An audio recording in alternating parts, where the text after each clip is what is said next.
Hey you, I'm the Queen of Shade. Welcome to the interview. Don't forget to comment, like, subscribe, and hit my Cash App to support your favorite content creator. Now let's get to the interview. Mwah.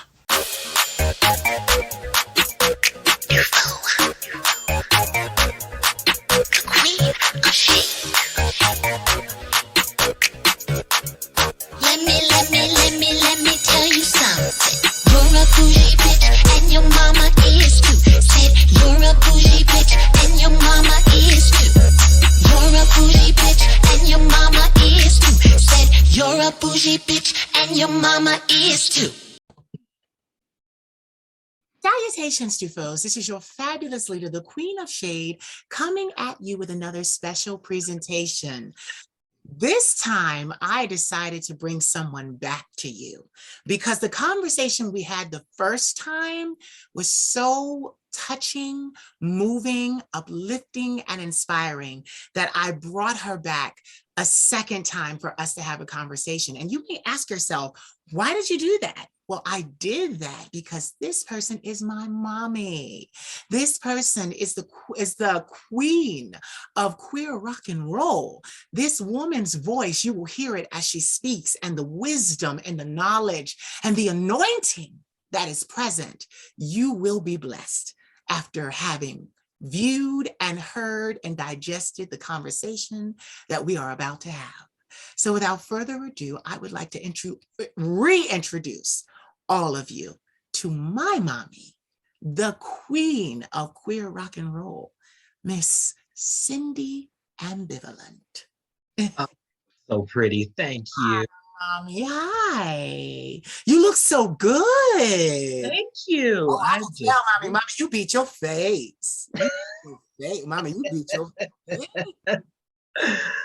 Figured I'd throw a little something on for the children, you know. Yes, yes. So listen, you're in a new chateau now. I am. I moved. How do you like it?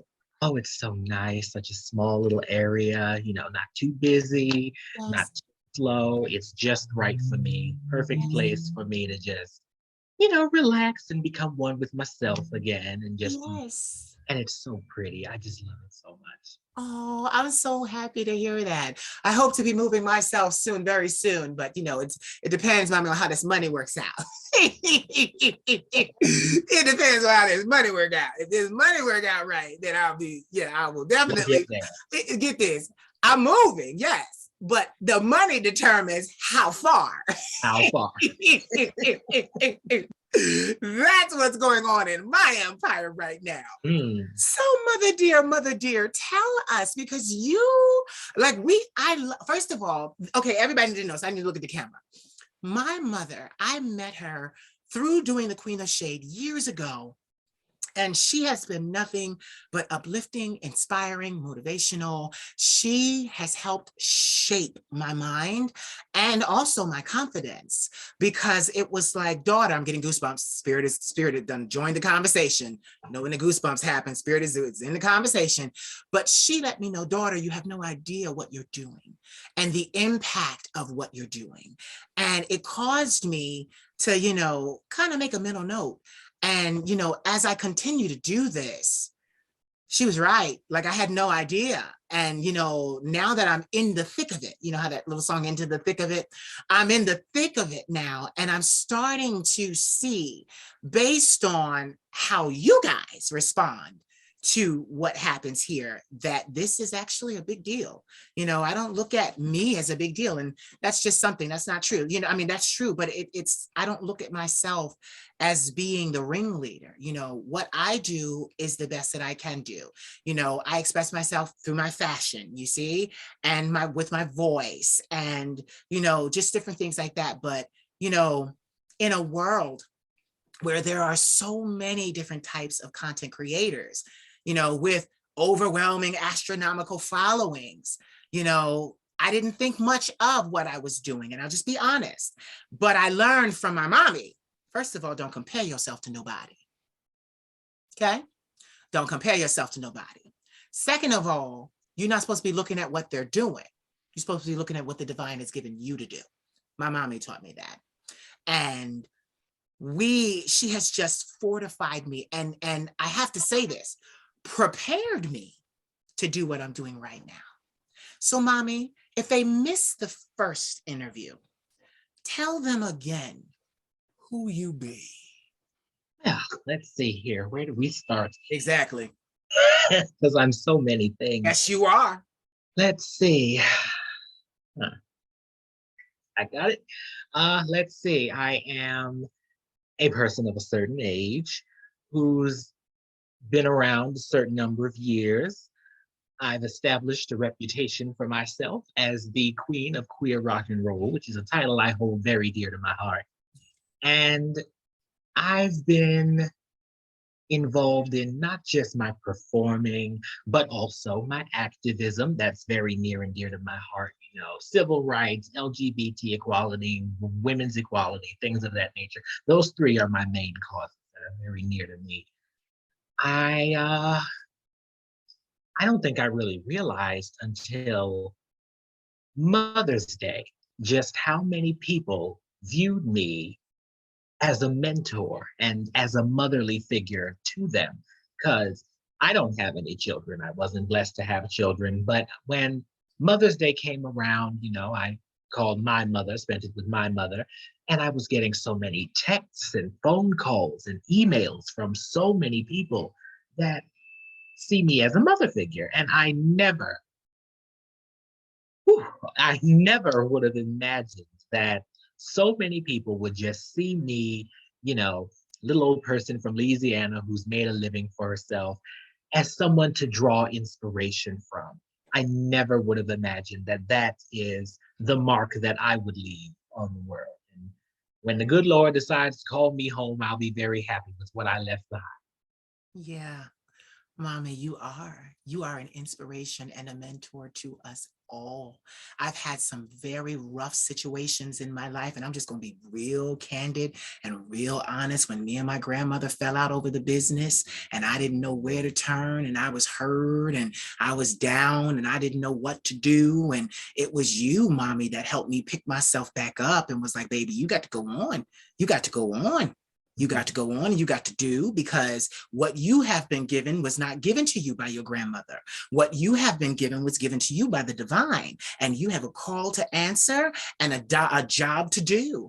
And that was life-saving to me, because I was a little suicidal at that time. I was like, oh my God, all of this, all that I've worked for is just, shattered right now. And it was your voice. It was your voice that said, sweetie, this too will pass.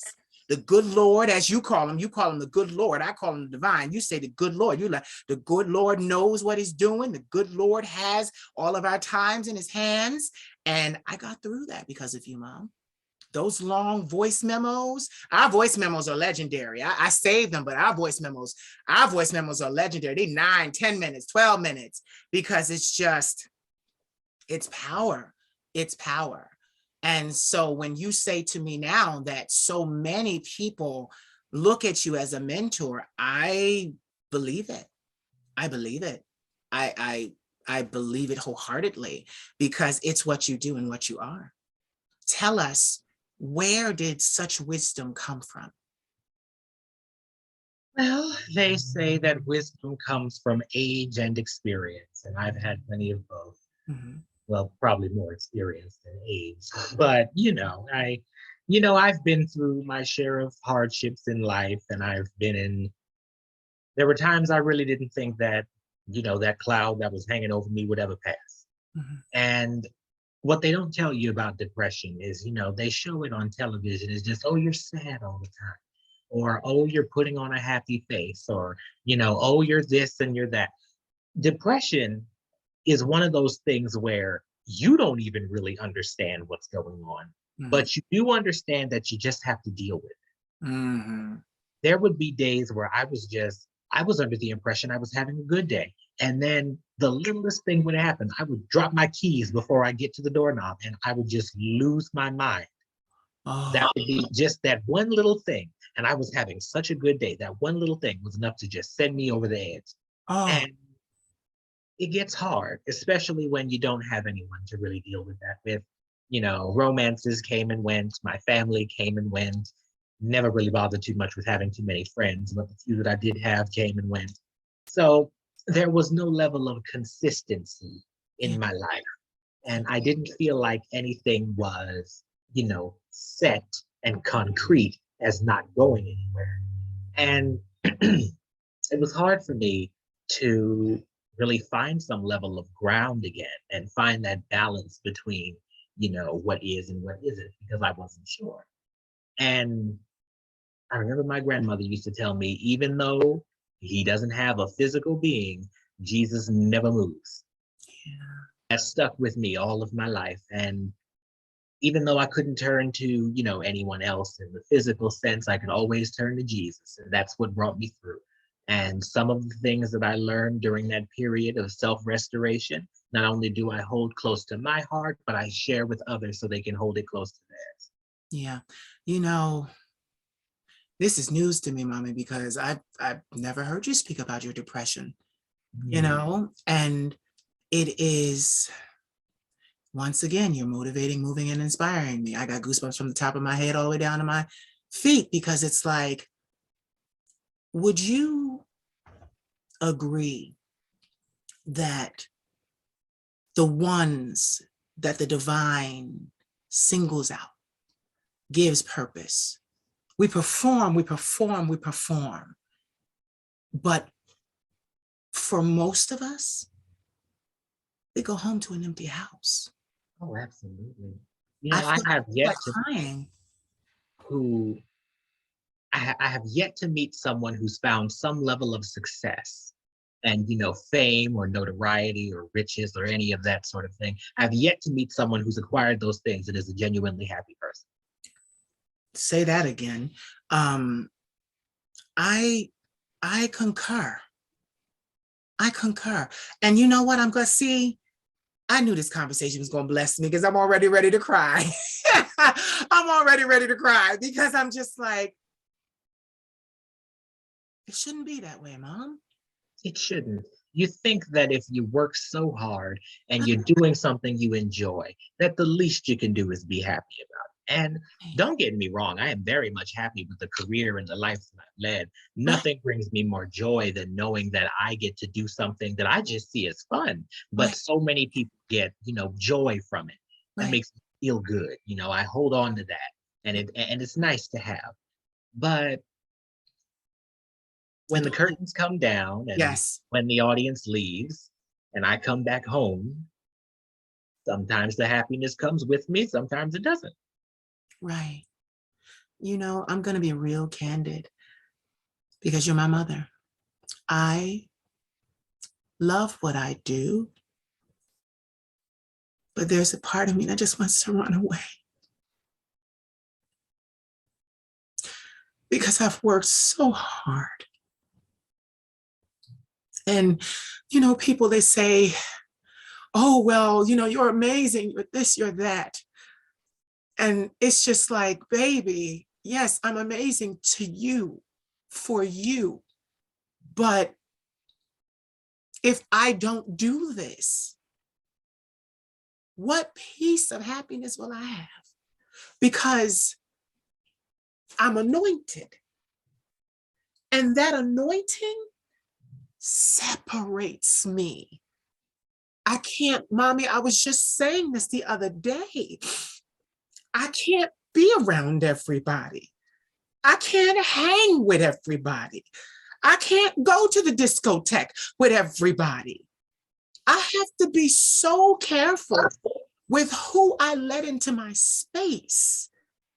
And that makes me a lonely girl.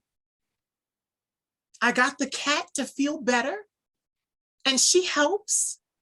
But I love what you're saying, because I want the world to know we're your national treasures. We shouldn't feel like this. I had no idea what we were going to talk about today, but I'm so glad, because with you, you just know how to have me take that veil off. We shouldn't feel like this. We shouldn't, but the Bible says that everything comes at a fee. Yeah. And For some of us, that fee is our happiness. But I know what it feels like to want to, run away from everything and just, well, I just don't want to deal with it anymore. I just want to just be happy. But let me ask you a question. If you run away from home, does your house go anywhere? No. It's right where you left it, isn't it? Yes. All that running is going to do is remove you from the situation until you run out of what you need that is waiting for you at home. Right. There were plenty of times over my career that I wanted to just hang it up. I felt like, oh, I'm losing my experience. I'm losing my edge. I'm not really hitting them the way I want to anymore. Maybe it's just time for me to hang it up. Right. Mhm. Had we been having this conversation a couple of years ago, I Right. probably would agree with you. You know what? I'm ready to hang it up. Right. I'm through. I'm through. But Cyndi Ambivalent that you're talking to right now, my mother raised me to be a lot of things. She didn't raise a quitter or a little punk ass. Quitter. For a punk ass bitch. You right about that, mommy. Because that's what gets me back on the horse. I'm no punk ass bitch. Hmm. Mm-mm. The last thing I will ever do is give up on something that I know for a fact I'm not doing incorrectly. Mm. Mm-mm. Mm. Mm. And see, the great thing about doing Oh, something that mommy, you're you're ruining my good at, makeup. You're ruining my makeup, mommy. Oh, you're ruining my the makeup. great thing about doing something that you're good at, Yeah. there's no way possible to do it wrong. Yes. So until I figure out how to do it the wrong way, I Right. have no reason to stop doing it. Right. Right. It just No, gets so, mommy, it get like, and get it. I love what I do. But mommy, they don't understand the sacrifices. My family can't stand my guts. All because, not just because of this, but because I got therapy. I learned a new way. I was taught a new way. I can express with emotion and verbiage how I feel. I'm not slamming things. I'm not throwing things. I'm not punching things, the way that we usually would. Now I can tell you, you have offended me, and I'm going to remove myself from your presence because you're an asshole. I can do that with my words now. And my family, mommy, I was talking to my grandmother the other day about my siblings. I'm the oldest of 4 children, 2 girls, 2 boys. My siblings, mommy, they're ruined for life. Mental illness, abuse, the same abuse I suffered. They didn't pull through it the way that I did. And I was talking to the divine about that the other day because I was feeling guilty. Sometimes we have that survivor's guilt. We talk about that in my therapy. We have that survivor's guilt, and it's like, well, look at what you've become, and they're struggling and suffering. And the divine said to me, and this is how he speaks to me. He said, "Look here, didn't you suffer in the same house that they did?" I said, "Yes." He said, "Didn't you go through the same abuse that they did?" I said, "Yes." He said, "But wasn't it your choice to go get some help?" I said, "Yes." He said, "They have the same choice." But it pains me because I just don't want to see them on the street. I don't want to go become some huge success in Europe because it's calling for me, and then be walking here on a Christmas day. I can see this. It literally haunts me. And then literally walk down the street of Center City in Philadelphia, go to hand a homeless person $1, and it's my brother. I've been having that nightmare for a while now. But mommy, he won't go to the doctor. We having a real conversation. I'm telling, he won't go to the doctor. He has schizophrenia. See, I have bipolar disorder. He's got schizophrenia. He won't go to the doctor. And his time to be with me is running out because I'm getting ready to move. probably won't go and get the help that he so desperately needs because everything you've done, you've been anointed to do. You were called to get help. You were called to clean yourself up. You were called to learn a new way because it wasn't working for The other you, way. Yeah. for you to tap into what was planned for you. Yeah. See, everything in everybody's life is planned. Yup. And you cannot feel guilty because their book is written differently than yours. Hell, you didn't write it. Mm. Mm. And Mm. see, I come from a time where mental illness and therapy, that was all that white people shit. We Mm. didn't Mm. know, we didn't partake in that. If you have a problem, go lay your ass down somewhere. Chill Mm. out. That Mm. we didn't, you didn't have anything to be depressed about because you don't pay bills in here. Mm. I heard it all. I heard it all. And I normally only talk about this in mental health circles, but hell, this is a mental health line. So we're gonna Right. around 2016, 17 into the beginning of 18, that was single-handedly the roughest period of my entire life. I was in a relationship that was not working. And when I say not working, my God, that man lied, cheated, put his hands on me. Everything you can think of. The only thing the man didn't do was take me out. Mm. Not only that, I was having troubles at home. Me and my mother were on the outs. My father tried to reconnect with me and didn't go well. I was missing my grandmother because it's been about 12 years now since she's left me. And it was hard back then because the wound was still a little fresh. Yeah. It was just a rough time for me. I was not in a position where I could afford therapy Yeah. because I was bringing in, income from Right. my discography and things of that nature, but Right. all of it was already spent before I could even get my hands on it because I Right. had my family, my sister's children, my mother, everybody. I just couldn't. I just couldn't manage. Right. So I didn't have the means to, go and get professional help. Right. So I had to, as Martin Luther King said, pull myself up by my own bootstraps. Yeah. And I removed myself. I had to do self analysis, realize what was making me unhappy, remove myself from it, and put myself back together by hand.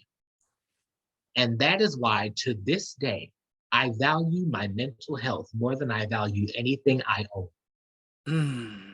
because I put this together when Mm. the hands of another individual tore it to shreds. Mm. Beyond repair, I managed to find a way. I will be damned if I will let anyone or anything come in my house and break what I worked so hard to make. Mm. You're speaking to me. I hear it. I hear it. You've built this. You've built this tower. But I'd be damned if you let somebody come in and break what you've built. It's marvelous, and you haven't learned how to do it wrong. You're doing it right. So why? You know what it is? Mommy, I'm the thing they see. So I'm the blame.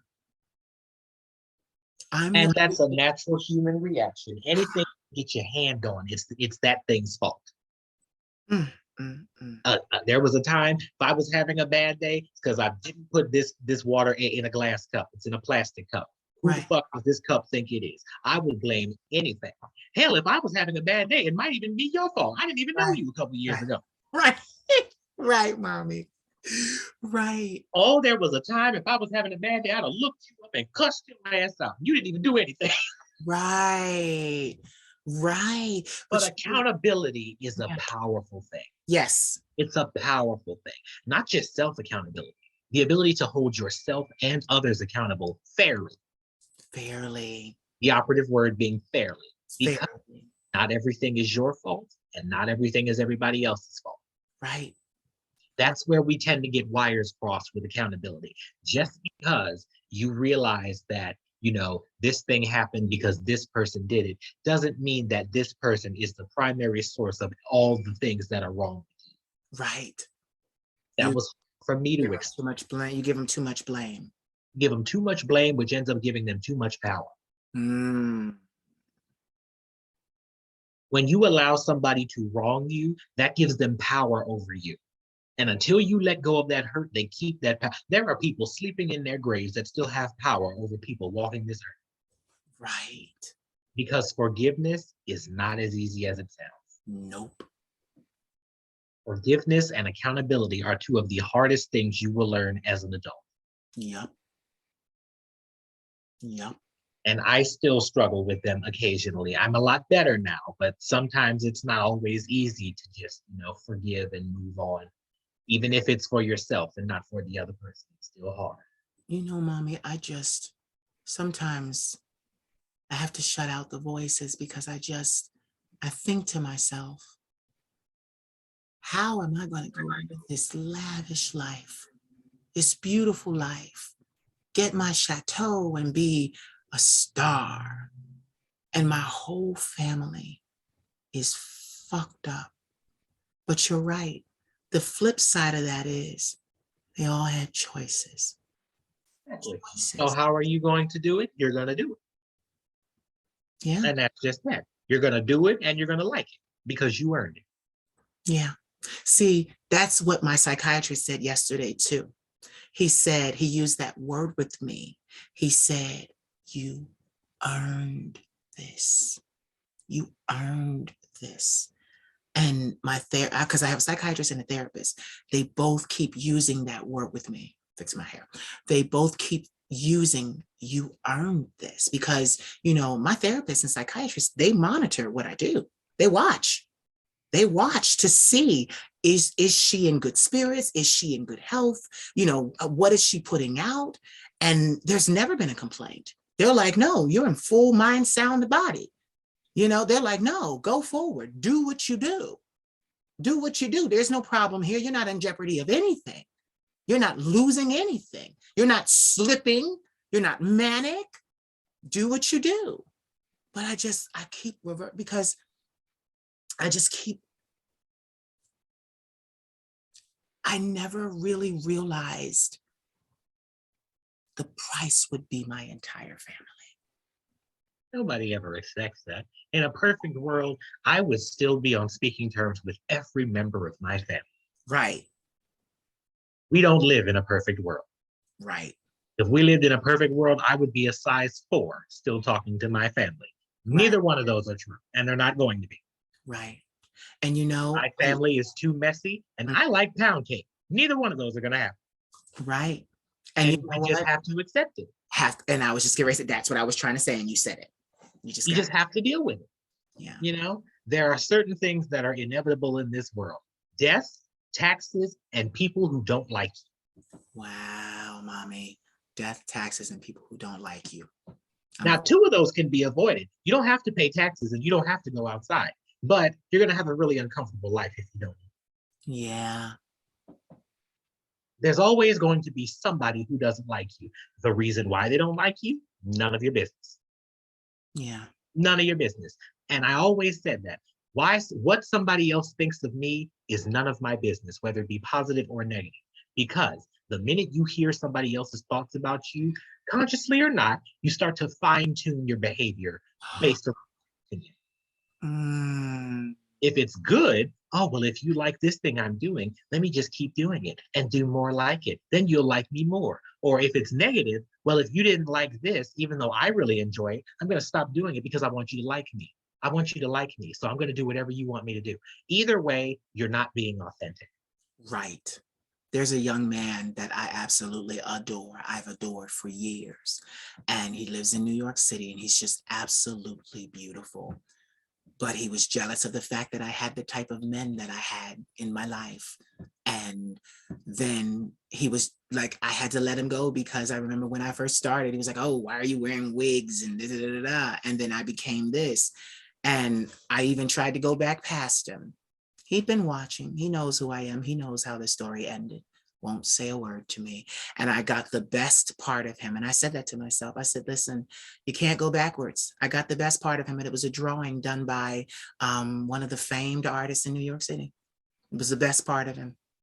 I got the best part of him. I was able to go to his page and get the picture. Got the picture and I moved on.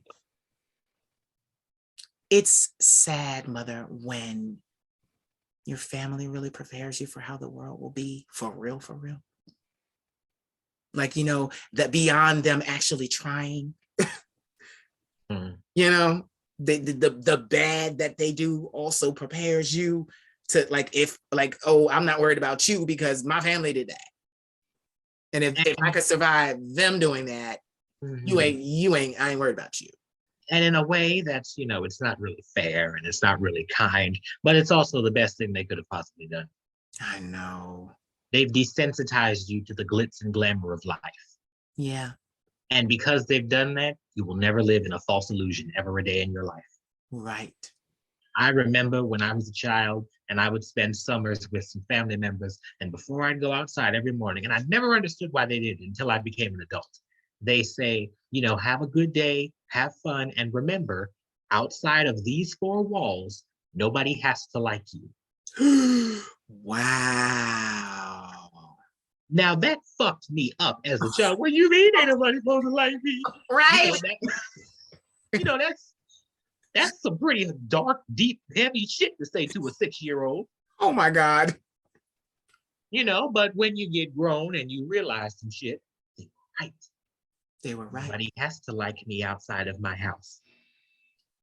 That's why every person that does is a gift. Yeah. Every person that likes you, that appreciates you, that respects you, that looks up to you, or that you look up to is a gift. Yeah. You know what's so crazy though? Mommy, I don't give a fuck what anybody out there thinks. Good. I don't. But it's like, sometimes I still feel guilty about my family because this is the thing. Like I said, we all went through the trauma together. We all suffered together. I slept on a floor in a living room in a comforter from 7th grade to 12th grade just so I could get a suburban education. What I'm not telling you is there were 3 other pallets on that floor in the living room and 8 people in that apartment, 2-bedroom apartment, 8 people in there. And it was hard. And then I had an abusive uncle. I did a podcast, you probably heard it. He would chastise us and beat us. He was only 8 years older than me. He beat us naked while we prayed to God on our knees. He told us to pray, and he beat us naked as we prayed. The abuse was astronomical. And get it, it wasn't always physical. He's a bitch. He loves the emotional abuse. That's his thing. What he says out of that fucked up mouth that he has. That's what he loved to do. Mm-hmm. And emotional abuse. Let me tell you something, it's worse. Yeah, I was going to say, it's worse. There are some things people have said to me where after they finish saying it, and I notice that they feel real good about what they said, I would much rather you have just put your hands on me. I would really much rather you have just punched me in the fucking face as opposed to saying what you said. Yeah, it can be that difficult. Mm-hmm. It can be that difficult, and he was that. Uh-huh. And it can be hard to deal with, especially when others are going through it with you. You know, suffering together brings people closer. It's a natural reaction. But the difference is the good Lord called you out of it. Yeah, they hate me for it. They need to take it up with the man that did it, and I wouldn't recommend it. Get this. I was talking to my grandmother the other day, and we were talking about, I'm going to get real candid here. We were talking about the fact that she felt as though, because she's taken care of 4 generations, her children, then us, then my sister's children, but also her brothers and sisters. So that's where the 4 was, because it was her generation, then her children, then us, and then the great grands. So that's 4 generations off of one salary being a teacher. So she had a lot of stress on her. She's very smart, but it just left her with bitterness. And she was talking about, well, I never had a place of my own, and I never did this, and I never did that, and who was there to console me and, save me? And the divine spoke to me in the middle of her talking and said, you can't blame 4 children for needing to be raised by you. I said this, Mommy, I said this out of my mouth. She looked at me. I said, if there's anybody you ought to blame, it's God. I said, because he called you to do it. Then I went even further. I said, listen, it was only your endeavor to give me $10,000. It turned into 6 figures, your entire retirement. I didn't want it. I said, oh my God, why are you doing it? She said, I believe in you. But then it got pricey, and even pricier. And then she was upset, and then the fight started. Nobody told you to believe in me. Let me tell you something. God, she said, oh, well, who else was going to do it? I said, you got to understand something. I didn't make you do it. God did. God called you to do it. God called you to do it. I said, you can't look at my work today and say that God didn't call you to do it. You gave the initial seed. Look at where we are now. Look at us. I tell you, literally, I'm just going to be honest. I love my grandmother. But there's going to come a time where I need my own space. I will, even if she's near me, that's fine. But I need my own space because I need to heal even from the fights that we've had over this. It's perfectly normal to need to heal in your own house. Yeah, over this. You know, there was a lot of times when she felt, oh, you should have been making money. I said, I should have been making money, but haven't you forgot that there's an economic damage lawsuit being built because somebody actually tampered with stuff so that we wouldn't make money? Have you forgot that I endured that? It's not just I didn't make any money. Somebody's tried to stop me and was damn near successful if the divine didn't step in and teach me how to work around it. Mm-hmm. You've dealt with many hardships during your career, disapproval, lack of funding, certain individuals dealing with a bit of jealousy on their part and doing things to try to sabotage and stop you. You've dealt with all of that. Yeah. But there hasn't been a day yet where you've decided to stop doing what you do. You know what it is? It's like I said before, Mom, I was riding in the car with my grandmother and we were on the highway. And I said to, the divine said to me, because I was like, Lord, provisions, I need provisions. He said, I'm going to teach you a lesson about provisions right now. My grandmother driving, she don't know what's going on in my mind. The divine is totally talking to me. You on the highway, it's long, and they have those off ramps and those side ramps that you can kind of pull off to in case you get in trouble. But the divine said to me, if she pulled over right now and said, I'm not going any further, could you survive here? I said, no. He said, why? I said, because there's no provisions for me here. He said, so what must you keep doing? I said, I must keep driving until I reach my point of destination. He said, exactly, because at your point of destination, what is there? I said, provision. He said, what else is there? Safety. What else is there? And I thought to myself, rest. Ooh. And I had that whole conversation in the car with my grandmother, and she didn't know what was going on. The divine chose me in my family, you're right, to do this. I would hear my grandmother in those arguments, those vicious arguments, and I would say to her, it's not my fault that you have an amazing mind and God didn't make you the millionaire. He called me. Because I felt at times that there was sabotage. And I'm like, you're trying to hurt me because it's not you. But I didn't have anything to do with that. Now you don't want to help me because now the envy is coming in. You don't want to help me go forward. And then I would say things like, well, you're only helping me because you see something in it for yourself. And then she would swear up and down, no, that's not true. That's not true. I'm helping you because I want to. Then why did I have to endure emotional abuse the entire time? Because you were not taking her help and doing with it what she wanted you to do with it. Because she couldn't control me. Mm-hmm. That's why I've never been big on accepting help. And I say it all the time, and I know everybody close to me is sick of me hearing it. I don't do help, I don't do favors, I don't do handouts, because everything somebody does to you is one more opportunity and one more thing that they can talk shit to you about later. I needed it though. I Mhm. would have And never, sometimes you have to take things from yes, I had to. it. Mhm. I had to. I would have never made it to where I am. I tell people all the time, sweetie, we paid for this. Not a Mm. single supporter paid for this. I needed the help.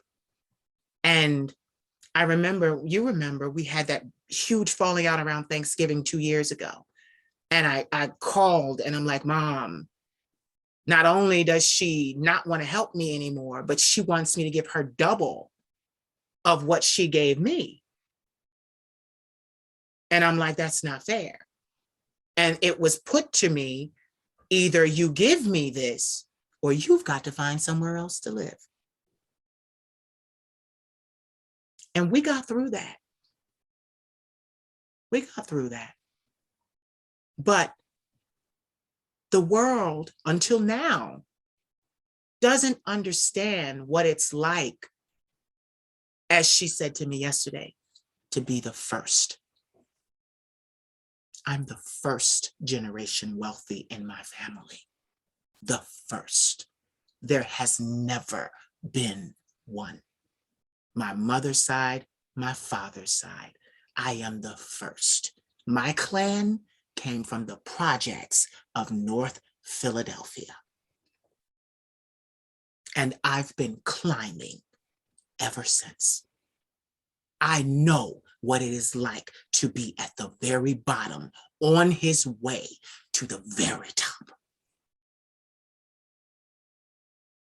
And then God would send prophets and speakers to encourage me.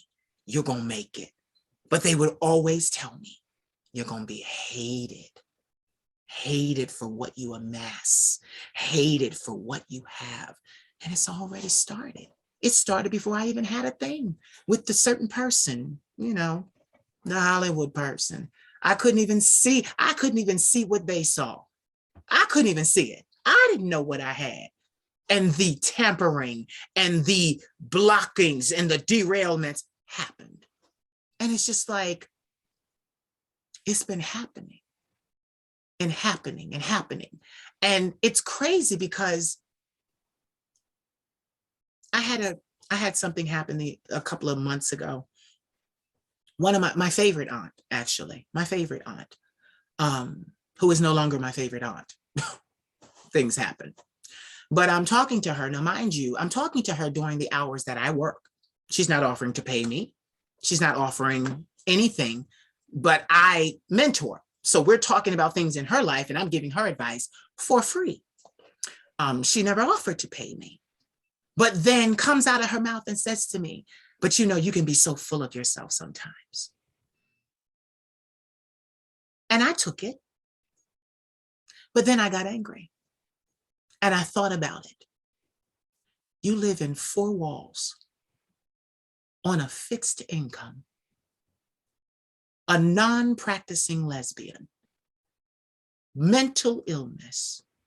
You are as unhappy as fuck. And because I love myself, because I embrace myself, because I took the help that I was given and don't have time to listen to your woe is me stories, I'm full of myself. You know why that statement bothers me? Tell me, mama.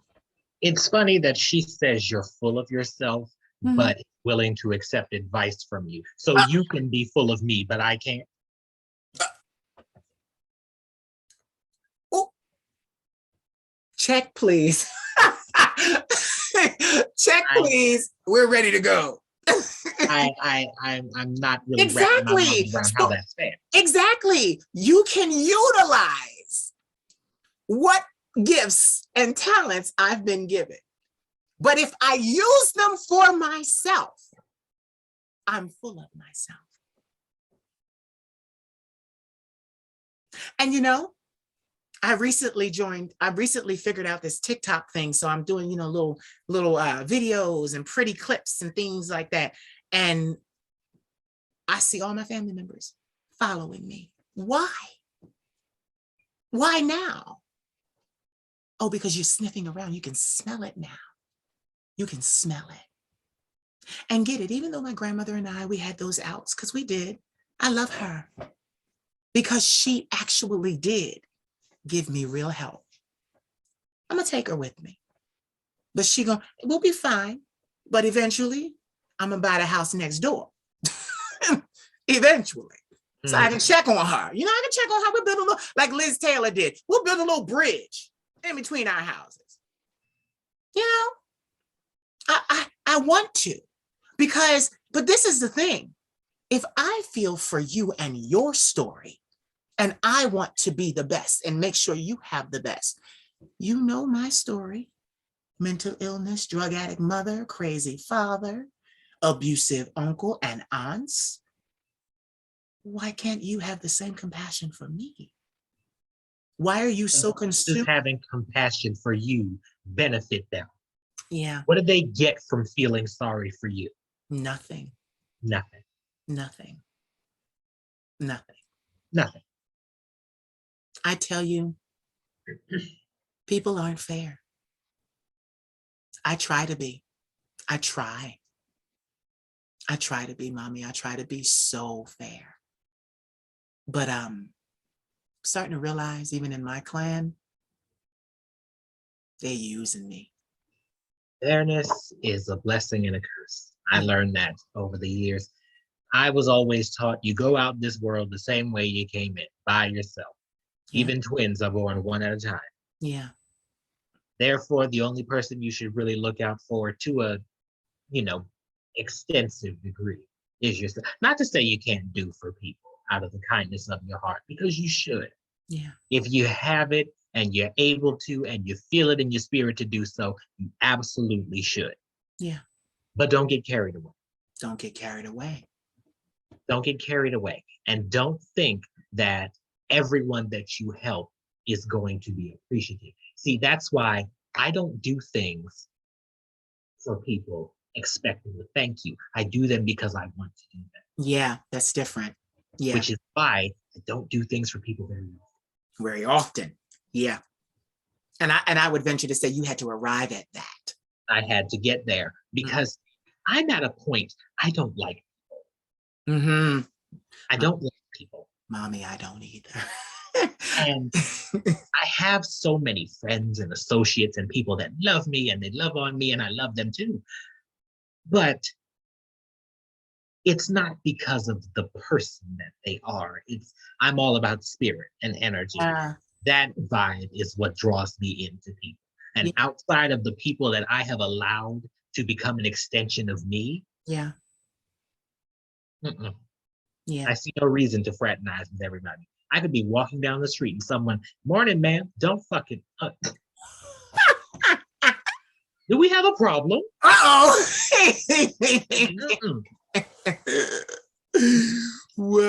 Well, at least sometimes you just got. At least you're honest. And it always will be.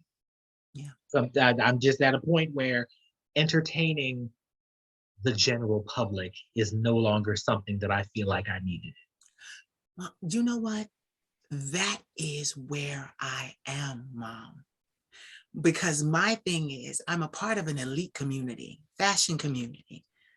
And I've got enough talent, enough skill, and enough life in me to never have to leave my community. There's so much inside of the community. I don't plan to make my dollars from the general public. Hell, it's been 6 years and I haven't. I got to wait till my buddies because they always tell me, if you come on over here to France, we'll help you. We'll do this. We'll do that. It's inside. It's not the general. Like I always say this, I am not for middle America. I will not change nothing that I'm saying, nothing that I'm talking, the way I look. I am not for middle America. So I got to roll out of here. And you will not be the first person that looks like this to make that decision. Where does Tina Turner live? Right, Switzerland. Switzerland. Right, Switzerland. And you know what the great thing about it is? The place that because Tina's known far and wide. Far and wide. Where she is in Switzerland, nobody bothers her. No, it's like we saw it, we saw glimpses of it when Oprah and Gail went to the wedding. It's a castle with a not a marble wall, but like a huge white wall around it. And it's so funny that you mentioned her wedding because I was reading an article Mhm, because I follow an account on Instagram mhm. that posts a lot of things about, Ike and Yeah, Tina's so years and, just about both of them. yeah. And at one point, they posted pictures of Tina's wedding to her husband, Irvin. And they mentioned that her son, Craig, was the only one of her relatives in attendance. Oh, Out of her entire family, she has 4 sons, she yeah. has nieces, nephews, all of that. Grandchildren, great grandchildren. Her son, Craig, was the only one in attendance. Oh, wow. And they're just saying, oh, well, we didn't really expect her to have all this bond with her children because she was never there for them anyway. And she abandoned her family when she moved to Europe. How do you know? Did she tell you that? No, Did she Anime Bullock come out of her mouth and tell you, I she don't give a fuck about my family? right. She ain't tell us shit. And See, she never answered. that's one of the worst things about being in the Yeah, public. Everybody thinks they know everything. yeah. Everybody thinks they know everything. We don't know what kind of mother that woman was. And Right. quite frankly, I don't give a damn what kind of parent she was. She ain't my mom. I just like the music. Right. I know my mama. I need a shirt. Shut up and love the music, or shut up and like the music. Just shut up and like the That's all. music. That's all you got to do. I Yeah. don't give a damn what type of person she is. You could tell me she smokes, litters, and has punched a child in the face. I don't care. I'm still gonna listen to My child, not my child. Yeah. Right. Right. As It's long as not she my ain't hit child. me, I don't care. Yes. Sometimes you just have to. I take everything everybody does with a grain of salt. As long as you're not hurting yourself or other people, Yeah. care. Yeah. Because you know what it is? The world, man-made celebrities.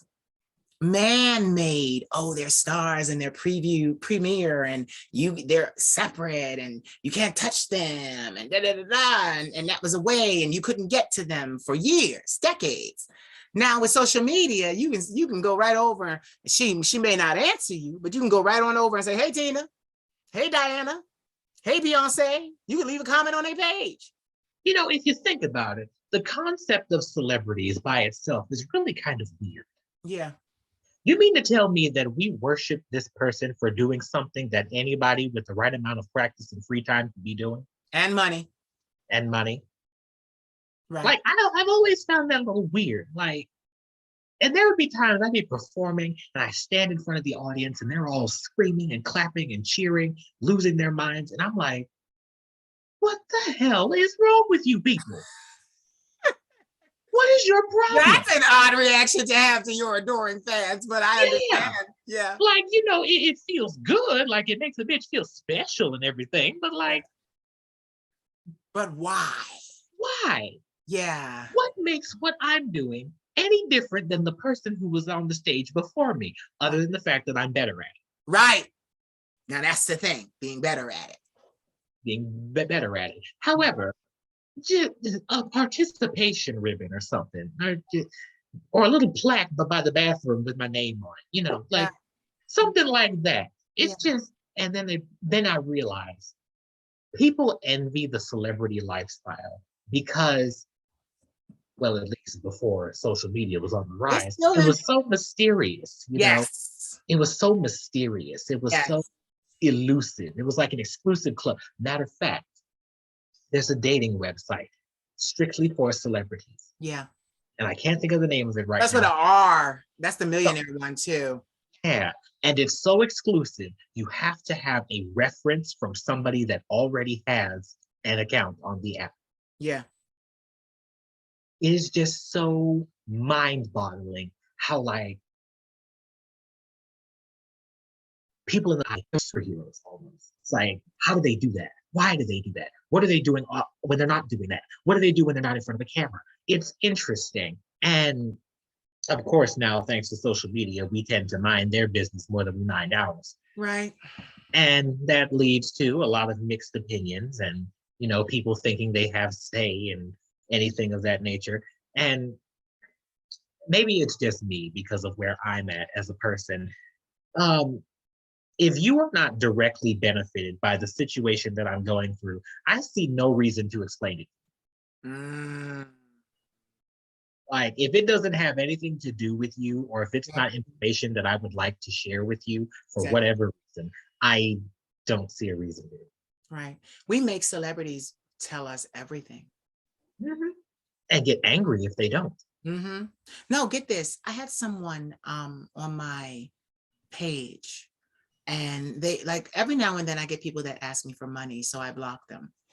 Um, so they got on another account and they wrote me, and this is what they said.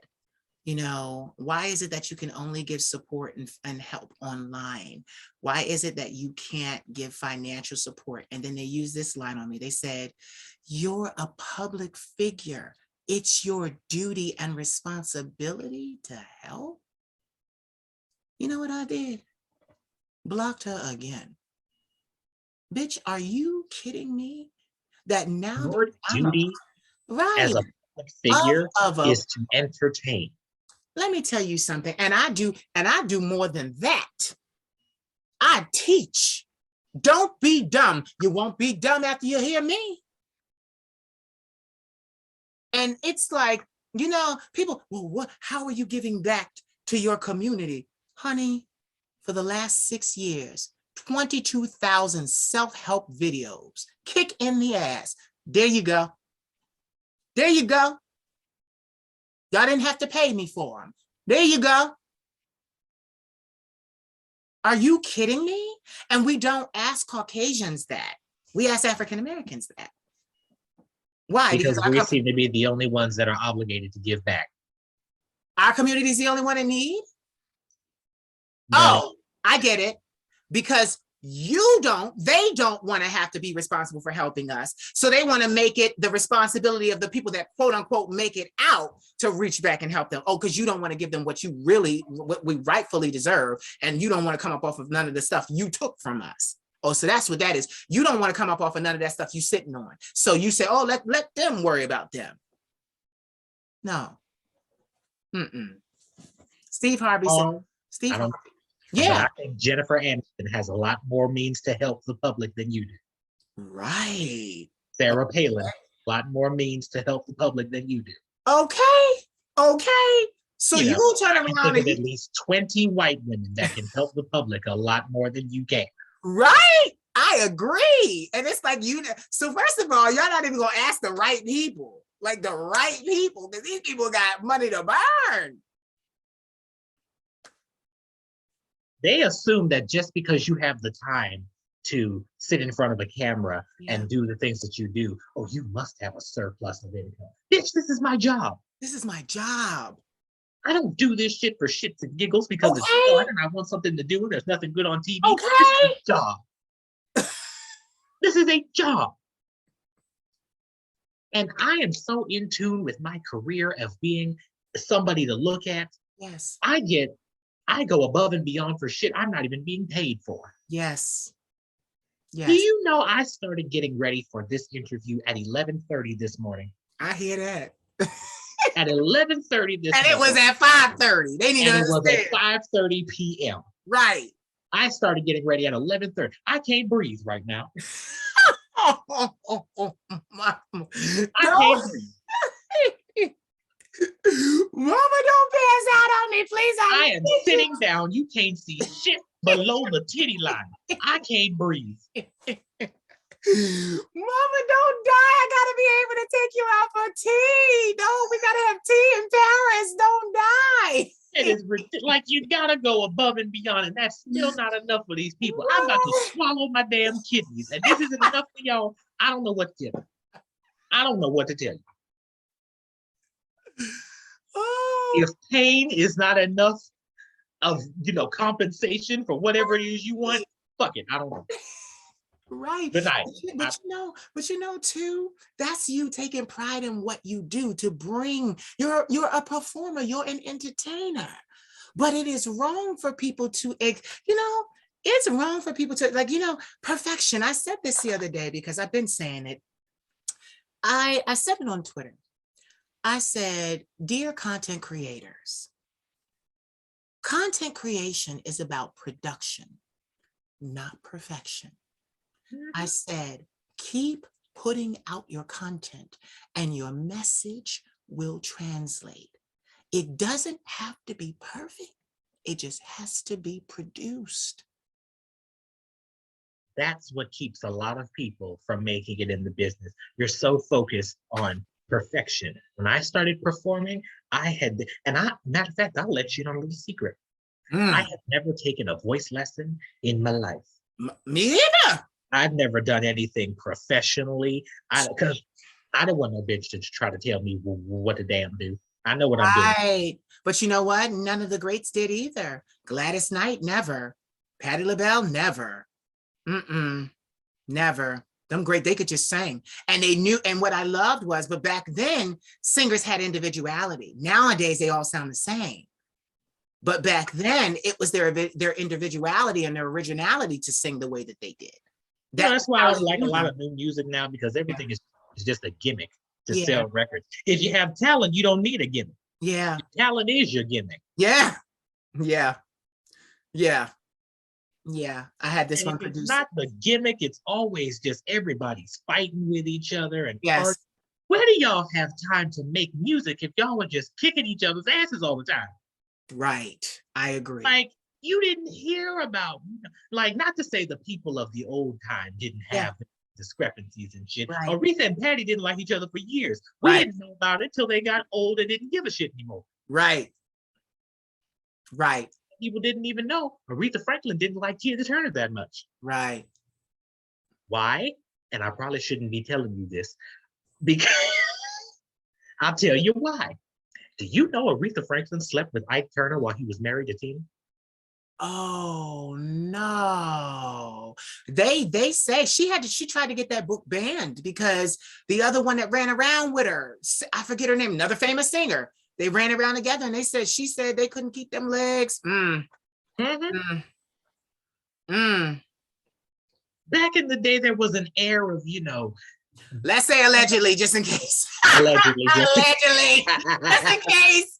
Allegedly, just in case. Don't come out and listen. Don't come for us. We having a conversation. Listen.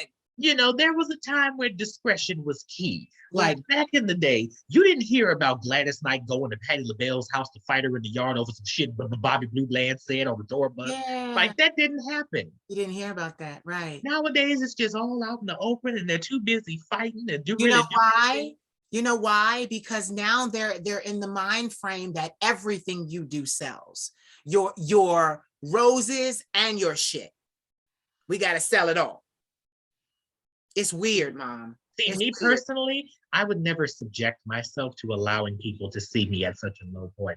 Not to say that I wouldn't ever get to that point of being that angry to where I would be willing to put hands on somebody, but all will never see it. Right. Class. It's all about class. And there's a lack of that nowadays. There is. And I make people intimidated because I always talk about class. You can't buy it. You can't buy it. You and either if you have could, it. Most people couldn't afford it. Right. You either have it or you don't. Mm-hmm. You either have it or you don't, Mom. You either have it or you don't. And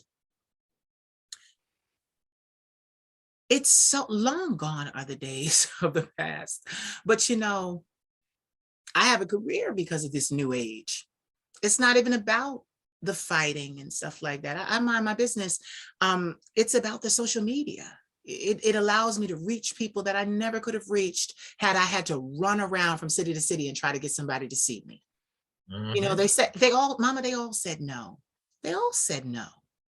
And then YouTube and Facebook and Twitter and Snapchat and Instagram and TikTok, now they allow me to do what I do. And now people are like, oh, well, this is actually quite interesting. Mm-hmm. And it's like, yeah, I told you it would be. Because with social media, you can really make things look, really nice. Yes. And background music and transitions and personalizing and everything. There's only so much you can do in person. Yeah. Especially when you're tired from having done the same shit over there. Yeah. Keep going from place to place to place. Right. Right. The greatest thing they ever did was learn to record music. My God, can you imagine having to sing that song over and over and over and over again? I wouldn't.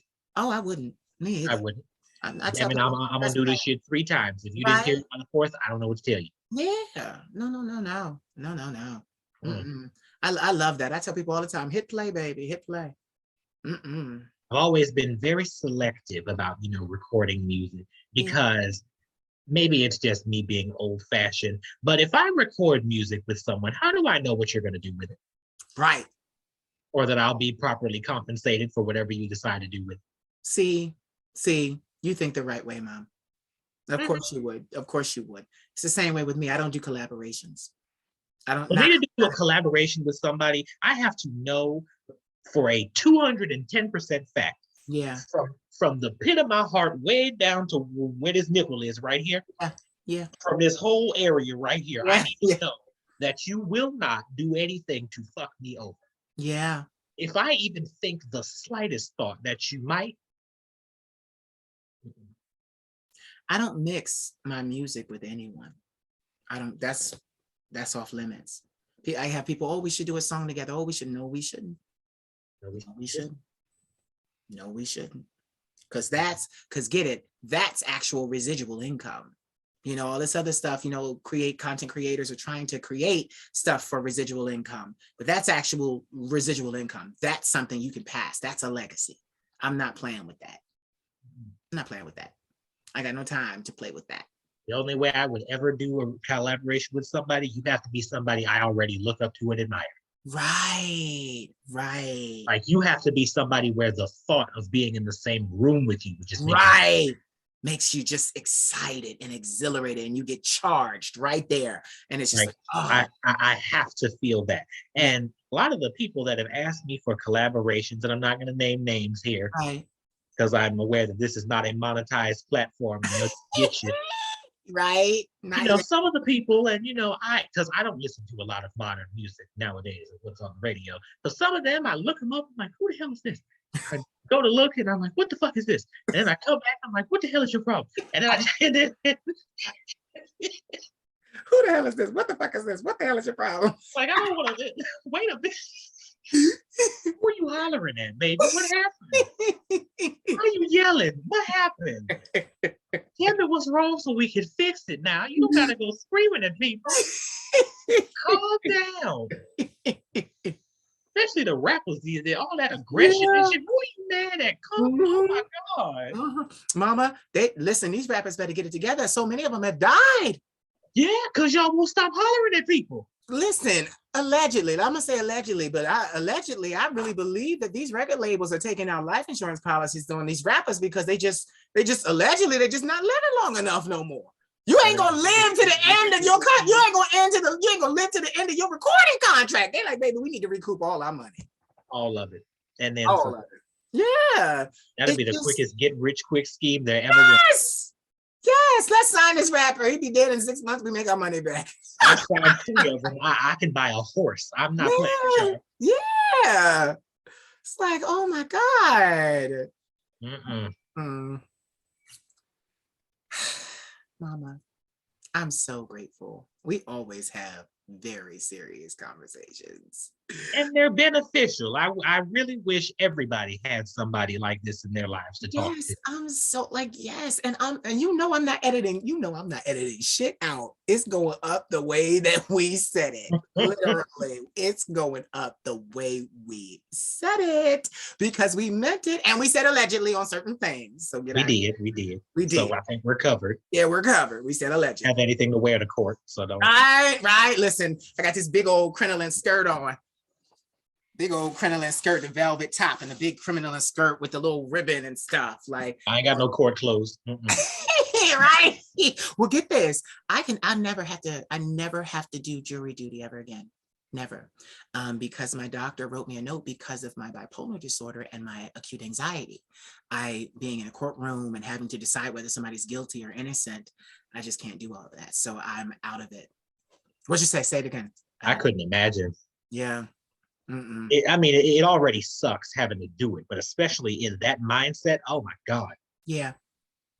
So they just said you're excused from jury duty for life. So that was thanks to my doctor. So, Good. yeah.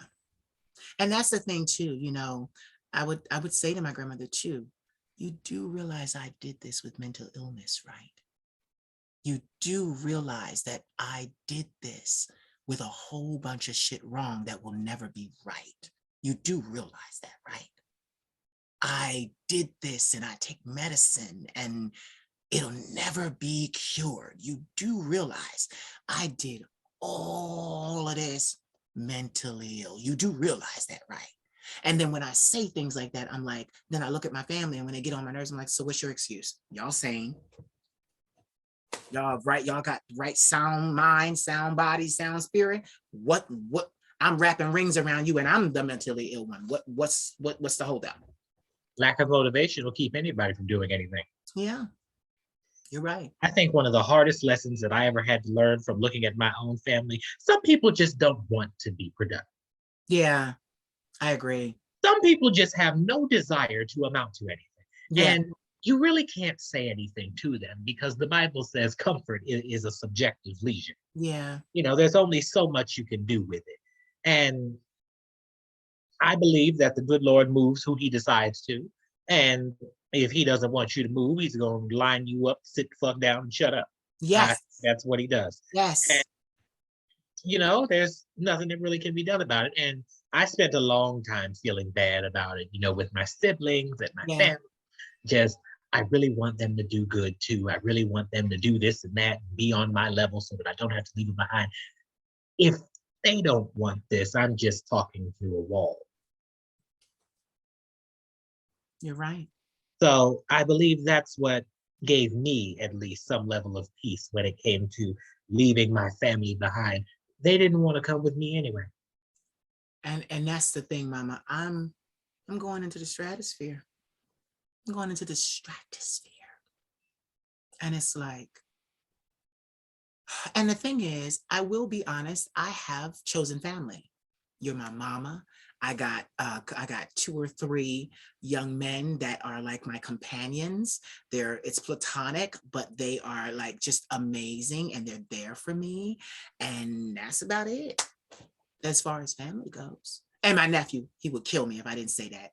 My nephew, my nephew Evan. No, my nephew, he got his own thing going on right now, but my nephew Evan is like my best friend. My nephew Evan is like my best friend. I love that boy to pieces. When I tell you, like literally, I don't care what he do in his life. I don't care if he bad or good. He getting it all. I'm signing it all. It's in the will. Like, nope, he gets it all. I don't even care. Do with it what you want.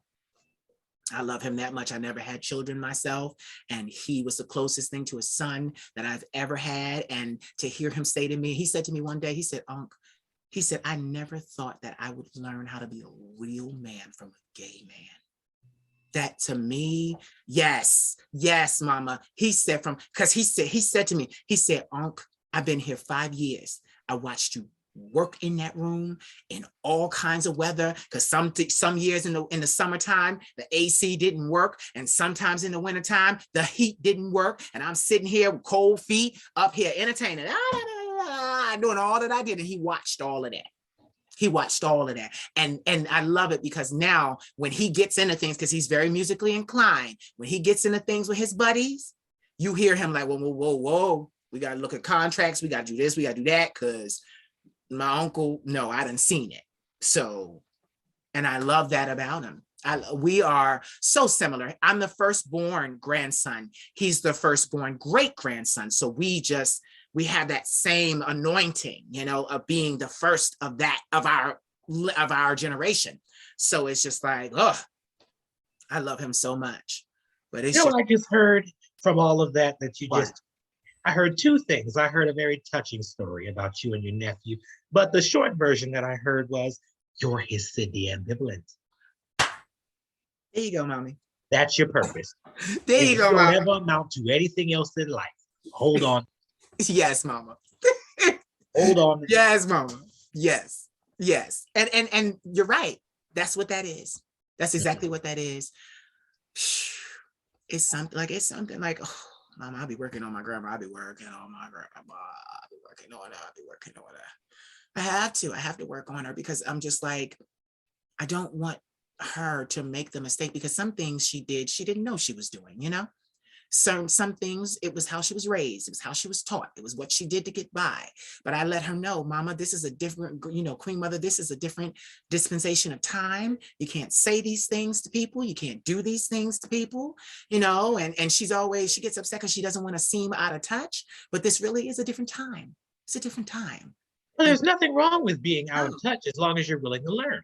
exactly. And that's the thing my therapist always says about my grandmother. She's unwilling to learn. She always does. She says she's unwilling to learn. But in her defense, I have taught her certain things and she takes them to heart. Because I was the first one, like out of all the kids and grandkids, I'm the gay one. So the kids were gay too, but she didn't embrace them the way she embraced me. I actually sat her down and said, why would I choose something that would get me killed, ridiculed, beat up, you know, abused, raped, molested my whole life? Like, why? And then she thought about that and said, yeah, no one in their right mind would choose that kind of lifestyle. So I said, oh, You're not even in your right mind and you didn't choose. right. Yes. Like, you couldn't just wake up one day and be like, you know what? I feel like getting murdered. Let me just... What'll get me killed the fastest in Northern Philadelphia? I'm gonna be a sissy. That's not how that works. That's not how. Oh my God. We gonna grab our chest. That's not, that's not how that goes. What will get me killed the fastest? What will take me out of here? What'll get me on the glory quickest? Let me go suck a dick. That'll do it. And that done by 3 o'clock. Let's see. Right. That's not how it goes, you know. And for me, I know I wasn't the first gay one. Family. I was the first openly gay. Me. That's where we were. I was the first openly gay and unapologetically gay. Unapologetic. I had a relative Mhm. where he wholeheartedly believed that, you know, God cured him. Oh, okay. Yeah, he's real fun at parties. Yeah. And you know, when I made the rounds of telling the family, because I'm from a family from the South, so you only got 6 people and everybody will know. Okay. Saved me some of the time. When Yeah. it got back to him, he was like, you know, if you know, you don't have to be this way and all this other shit. And I have resources for you. You can go to the same camp that I went to and we could, you know, you could work something out because God called you to be this, this, and that, and not, you know, sleeping with men and wearing women's clothing. Oh, wow. So I had to tell him. So I had to tell him. I said, first things first, we talk less than 5 times a year. Mm-hmm. You have in your life feel comfortable enough to try to tell me that what I'm doing is wrong. Okay. You don't know me well enough to know what I'm doing or to decide if it's a problem. Don't do that. Right. Secondly, I didn't realize God made you his receptionist. Ha! Thank you. What do you mean by that? That means, how do you know what he called me to do? Yes. Yes. Indeed, Mother. You don't even know what he called you to do. Don't tell me shit about me or my God. They get mad at me, Mama, because I tell them all the time. I said, oh, y'all got something to say? Well, God called me to do this. I'm like, God called me to do this. And I tell them all the time, you think I come up with the way I should look? Everything. God tells me, oh, pull this out, pull that out. Literally, pull this out, pull that out. Do this, do that, do this. The whole way through, from the first time I ever put on a church hat, God said, do this, do that. Now do this, now do that. Add this. This is 2 dresses. This is 2 dresses. This is 2 dresses. This is a dress and a skirt and a skirt. The God told you to layer them up. No, yes, well, I layered, Mother. I layered. And it always tickles me pink when they think that God follows the law of a book he didn't write. Right. Like, y'all realize he wasn't there for this, right? And y'all realize he's still writing in each one of our stories and each one of our lives. The Bible was written by a bunch of different dudes who Jesus knew in different contexts, who all think they were his best friend. Yes, they all think they can tell it better. They all think that they was just Jesus's A1 and wasn't nobody closer to Jesus but them. Right. That's why, if you really read the Bible from a non-religious objective standpoint, it Mhm. makes no fucking sense. Literally, Matthew, Mark, Luke, John, they all say the same thing. They It literally, makes no fucking sense. No, the Bible has to be one of the most ridiculous books I've ever read in my life. you better say that again. She It's said the ridiculous. Bible. Oh, wait, I want it for the Christians. Hold on, because I want all the smoke. She said, let me look in the camera. She said the Bible has to be one of the most ridiculous books she's ever read. And I second it.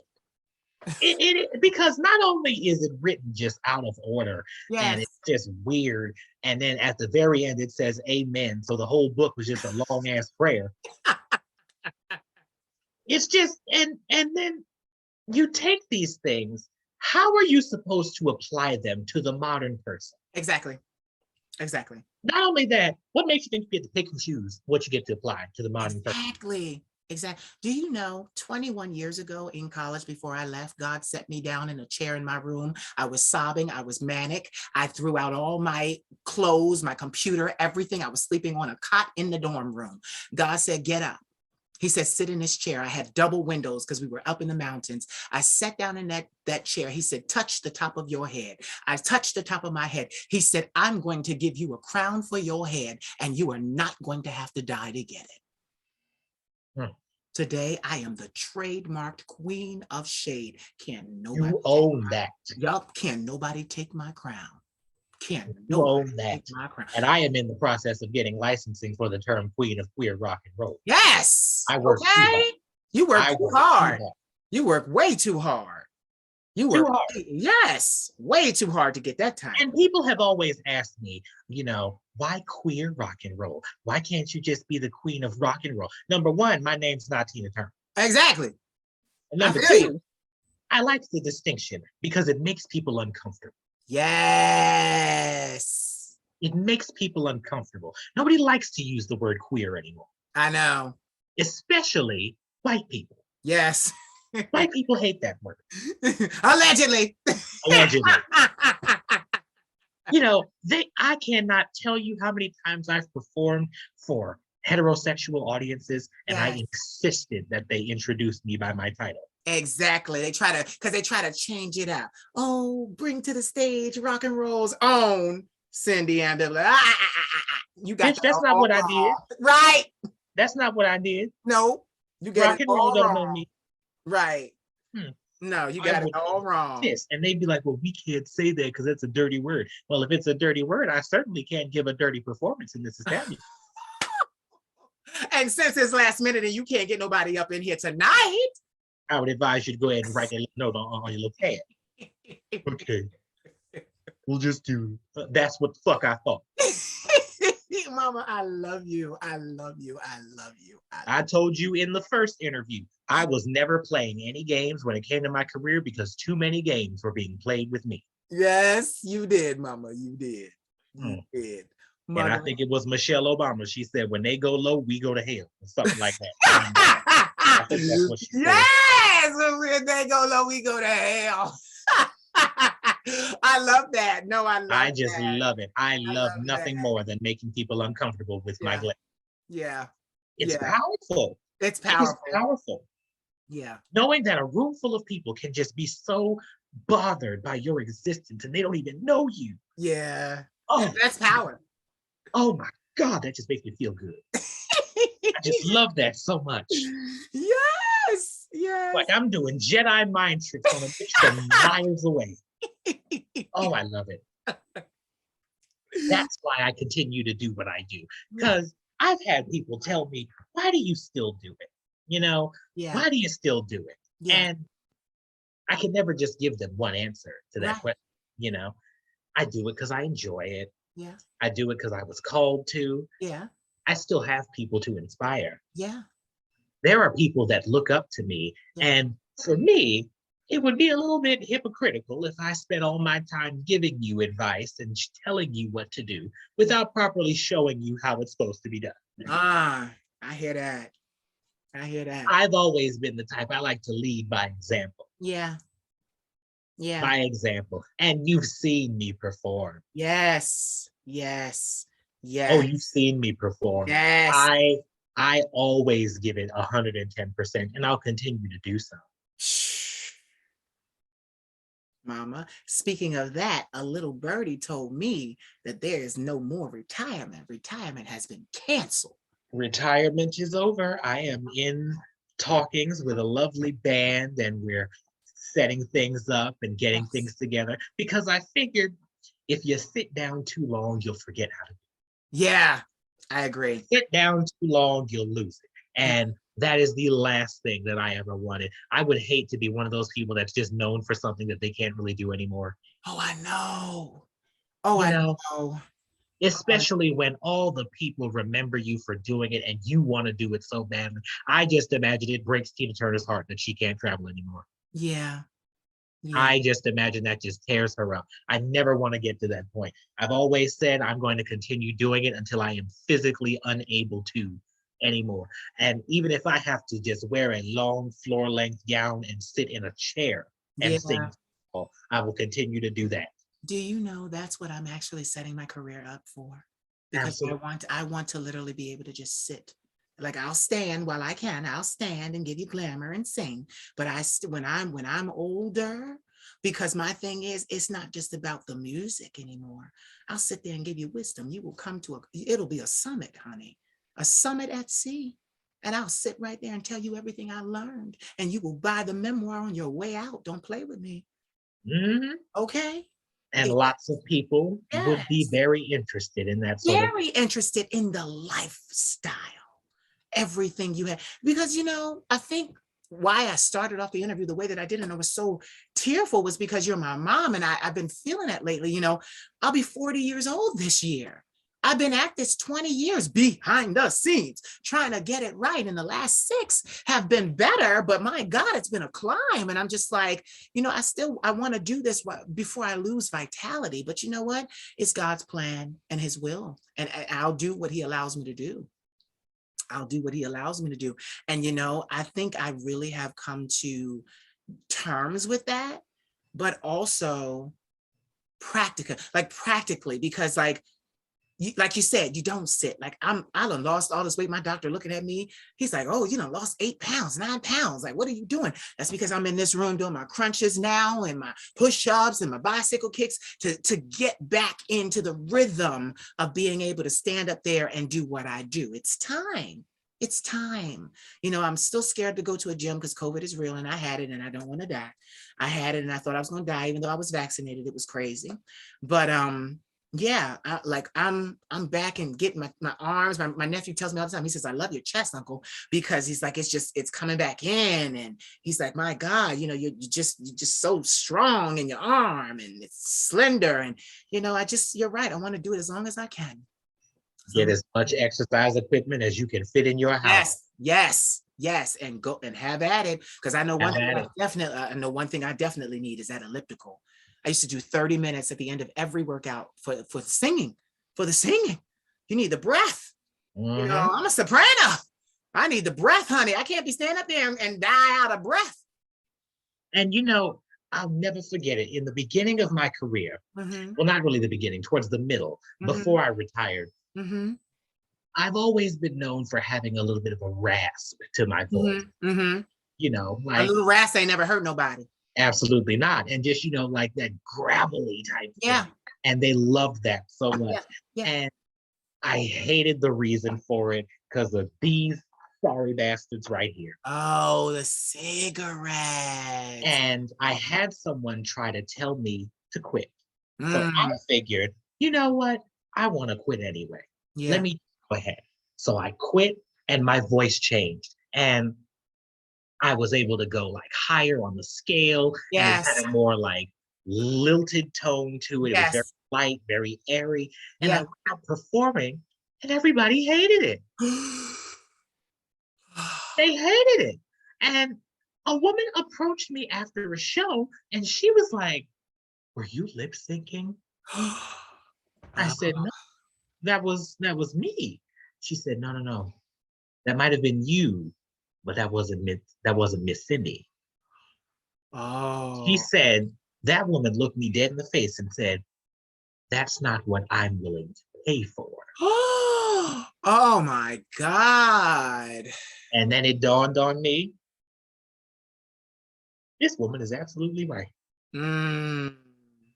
You know, I tried. See, I convinced myself that it was my idea to quit. That's why I did it. But it wasn't. It was at the request of somebody else. And we touched on that in the first part of our interview Yeah. back then. If you constantly rebrand your image because someone tells you to, you are not promoting authenticity. You're promoting listening to masses. Yeah. Yeah. And I will be damned if that's what I've become known for. Right. Right. So I picked the cigarettes back up, haven't looked back since. And And you have such an amazing voice. They can hear it even in your speaking. They know you sing. We can all hear it in your speaking voice. You know, that's the same thing that man told me when I went for the band tryouts. He heard me speak and he was like, "I love your voice already. I cannot wait to hear you sing." Exactly. That man had tears in his eyes when I Yes. said first song I sang. I'm like, I didn't even sing a sad song. What the hell are you crying for? Mama, because you got it. You got it. You are the legendary queen of queer rock and roll. And that's a fact and not a motherfucking opinion. Okay. Yes, it is. I earned that. I stand on that. And no one can take that from me. And they never will. Mama, give me 3 words that inspire you. Let's see. 3 words that inspire me. Don't ever think. Oh, yes. See, I'm at a point in my life. You got to explain it. Nothing that I do is premeditated. Right. If I feel it, I'm going to do it. Yeah. It doesn't matter what it is, what the context is, who it is. Yeah. You know, whatever I think or feel, I have to do it. Yeah. Because see, I would rather risk making a fool of myself than risk doing one of the best things that I could have ever done. Yeah. I got it in my head to become a singer on a whim. Yeah. I had no prior singing experience. I sang in a choir. That's me too. That's not it. Nobody really gives a shit about a small church choir. That's nothing really fancy, you know. But I felt it and I wanted to do it. So I just went for it. You just did it. I just went for it. Same here. And it became one of the best decisions I ever made. Same here. So, and that's not to say, you know, just go through life like you ain't got no home training. Obviously, there are some things you do have to think about. Yeah. But when it comes to, you know, wishes and dreams and aspirations, if you think about it too much, you give yourself time to talk yourself out of it. See, Mama, you always dropping jewels. You always dropping jewels. Or you think it's just, it's more likely that you will just talk yourself out of it, convince yourself that you can. So it's best to just do it while it's fresh in your mind and you still really feel pumped up about it. Yeah, I agree. Well, Mama, I have enjoyed this conversation, but I want to get it so that we can get it out so that they can hear it. So I got to render it right now. So get this. Ladies and gentlemen, you have heard the vocal stylings of the queen of queer rock and roll, my mother, my mentor, my everything, Miss Cyndi Ambivalent. Say goodbye, Mama. And then I'm goodbye, everyone. Yeah. Thank you so much. And do you have social media? I am on the Instagram at Cyndi.ambivalent. Okay. I hardly post anything, but I love the attention. Okay, good. Okay, I was going to say, yeah, I know you got Instagram so that I can put that under this video. All right, say bye, but don't go nowhere. All right, bye. So did you enjoy? I hope you did. Please like, comment, subscribe, share, and don't forget to cash at me at the Queen of Shade. I am your favorite content creator, right? Right. You want to see more of this content, right? Right. Cash at me. I love you. Mwah. I got my black stilettos on. Don't you make me take them